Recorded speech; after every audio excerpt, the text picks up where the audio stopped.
Good morning. Happy Monday po sa ating lahat. So, dito ulit tayo sa landfill.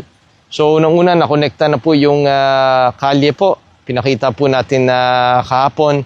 At ngayon po, maaga nagsimula po dito. So, ayun po, binababa na po yung mga lupa galing dun sa barge. At mas marami na tayong mga equipment po. So, kahapon po, sinimulan po natin yung tuloy-tuloy na pananambak po natin. At dun sa mga areas na affected. So, effective po yung mga ginagawa po nating soil covering nung mga pinatungan po natin the last few days po na areas na umaapoy at may usok. Wala na po yun. So, nabawasan na po. So, kagaya dito po, meron pong mga apoy po dyan. Nung nakarang mga araw, napatungan po natin ng soil. So, wala na po siyang apoy ngayon.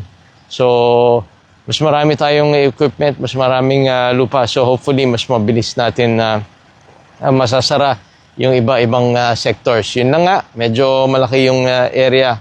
Kaya gusto natin mas sabay-sabay po.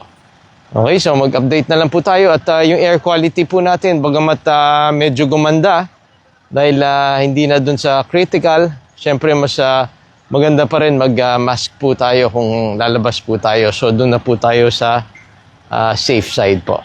Okay, so mag-update na lang po tayo. Ingat po sa ating lahat.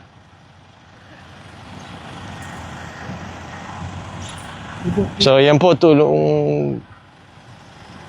tulong-tulong po yung mga gamit po ng DPWH, mga private sector, at mga ibang LGU po. So, maraming salamat po.